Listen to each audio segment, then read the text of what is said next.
Back to the second part of the post-game press conference after the second quarterfinal of the day. The final score between Italy and the US, 63-100, with Team USA moving on to the semifinals of the FIBA Basketball World Cup 2023.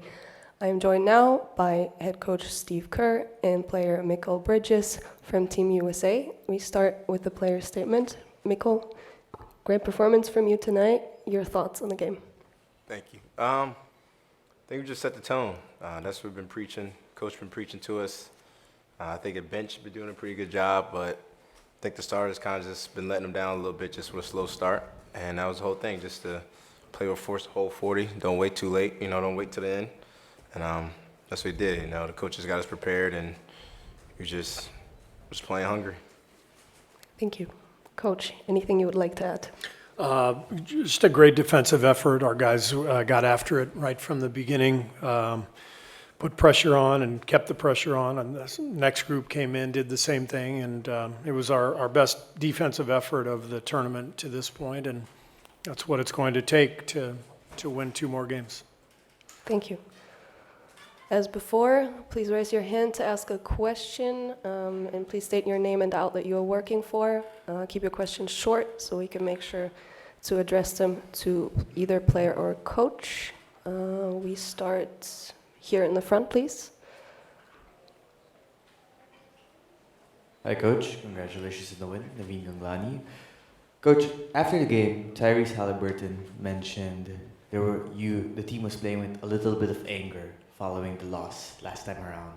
And it's quite a contrast because I know your style, particularly in the NBA, is for your teams to play with joy. But did you notice that little sentiment of anger they were playing with to kind of bounce back in the last effort? Thank you. Yeah, I mean, we lost the last game, so you always want to respond to a loss with a competitive effort, and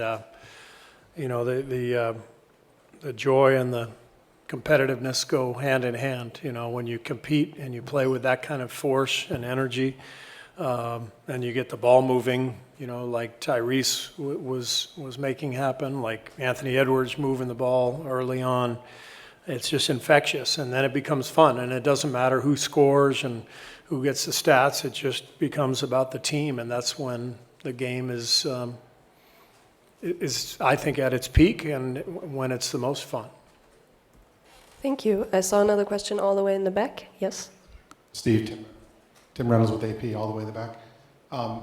It's obviously easy, not easy, but we're used to seeing a team after a loss, they come out with a certain edge, a certain fire. How do you keep that edge now going into Friday, coming off probably your best performance of the summer so far?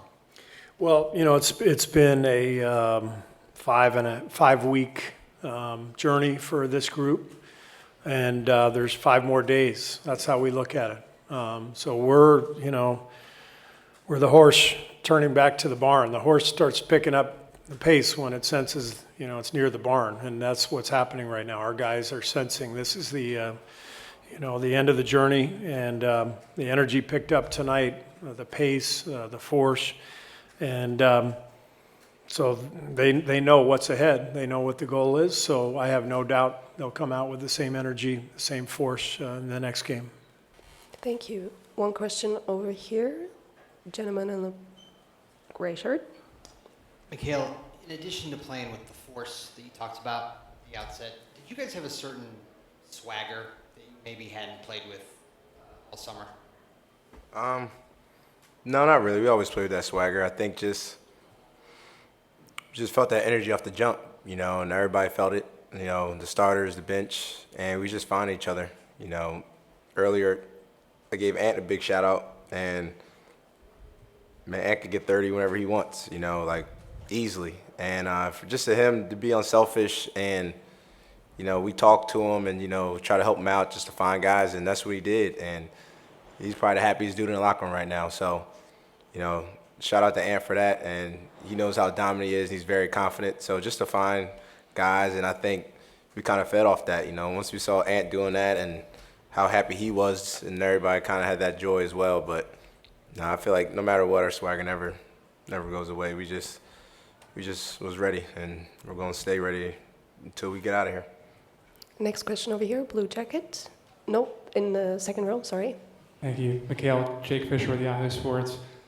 On that mindset question, but for you in particular, when you got traded from Phoenix to Brooklyn, people were surprised by the offensive artillery you have. When the game is shifting into a game where you're going downhill, you're hunting for yours, kind of straying a bit more from that like defensive specialist that people kind of put you in a box about. Is there a moment, like a light switch that goes on when you see an opportunity to kind of shift into kind of attack, kill mode? Out here? In general. In general? Yeah. I just stay aggressive. That's what it is. And honestly, even coming in tonight, I was really, really locked in on rebounding. That's kind of been my struggle throughout this whole process and what I struggle with just in general. But just that force and being aggressive, we're all confident, you know. No matter how many points we score, like we're all ready, you know, we're all ready to make that shot. We're all ready to make a play. So that's never going to go nowhere. We just got dogs in our locker room, man. We all know what we can do. We can all shoot, dribble, pass, you know, defend, do everything. So it's just, I mean, look at the guys we're playing with. Everybody go out there and score. Everybody is their main guys on their team. And it's just, we're just ready for the moment, anybody. Yes, over here, second row, gray jackets. Thank you very much. For Steve Kerr, Nikolovic, Mondo, Serbia. You got beat by Lithuania in the game before this. Now Lithuania gets beat against Serbia. From your perspective as one of the best NBA coaches, what that says about European and FIBA basketball? And how do you plan to look ahead on this tournament, knowing that maybe there are even better teams than Lithuania? Thank you. Well, we have great respect for FIBA basketball. You know, one of the things that we have to do as USA basketball coaches is we have to teach our guys that the FIBA is a different game than the NBA. And so we have the first order of business is to respect those differences, teach the different rules, let the guys know how good these teams are. Lithuania was amazing the other night, and I didn't see the game, but I understand Serbia was brilliant tonight in beating Lithuania. There's a lot of great teams over here, and so we respect that. We love the fact that the game has gone global. There's been great basketball in Serbia, you know, the former Yugoslavia, you know, Croatia, the Montenegro, the whole region. There's been great basketball there for a long, long time, and we respect that, and we know that these teams are very difficult to beat. Thank you. There was a question further in the back, yes? Good evening. Question is for Coach and Mikal Bridges. My name is Antonis Kalkavouras, representing Gazeta from Greece. You guys coached and play against and alone international players, but you never play against international teams. For US basketball, what's the most difficult thing, you know, to adjust in those games? Okay. Yeah, man, I think just some of the rules, maybe some of just the traveling rules a little bit. And I think a little bit of physicality, but once you kind of realize how you can play, I think we all adapt to it. But I think just a little bit of traveling, just knowing how to put the ball down real quick, which is probably the biggest thing that, you know, we could take that kind of messes up a little bit. So I'll say the traveling. There's a lot of differences. The traveling, we saw one tonight, in the NBA. Mikal gets a three-point shot in front of the opposing bench. The other players yell at him. He turns and he points back, and we just keep playing. In FIBA, he makes a three. They yell at him. He points at him. He gets a technical foul. So we got to understand this. This is, there's a lot of differences. So we've had a lot of plays that we're trying to show the players, like, this is where it's different, and we have to respect that. We can't complain too much. We got the unsportsmanlike foul on Brandon Ingram tonight when he was trying to dunk the ball. Like in the NBA, there's no way that's unsportsmanlike. In FIBA, it is. So we have to adjust and respect that. Thank you. Yes, one question up here in the front. Hi, Coach. Joe Viraya, SB Nation. It seemed like you guys were flying around more defensively. You even employed a press, a full court press early on. Was it something like, what was the reasoning behind putting more pressure against Italy? Was it something about them being an effective half-court team, or you just wanted to establish your pace on defense? We were just trying to establish our defensive aggression right away.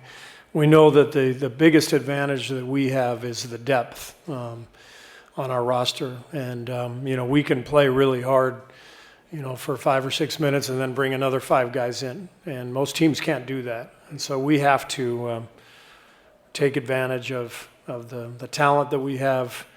But more than anything, it was just these guys knowing it's the quarterfinals. We have to play our very best if we want to win the gold medal, and they came out and did that tonight. Thank you. Thank you. Final question from up here, please. Hi, Mikal. José Ramón Alba Cerceda from Spain. In this win, you just not won the game. Indeed, you had fun. How important is this for the rest of the tournament? This is important, just how we set the tone. And obviously we're going to still learn from it, but they just know the intensity we have to play with from the jump. We all felt that and know what we have to do, so that's what we got to take to the next game. Thank you. That wraps up the press conference. Good luck for the rest of the tournament. Thank you. Thank you.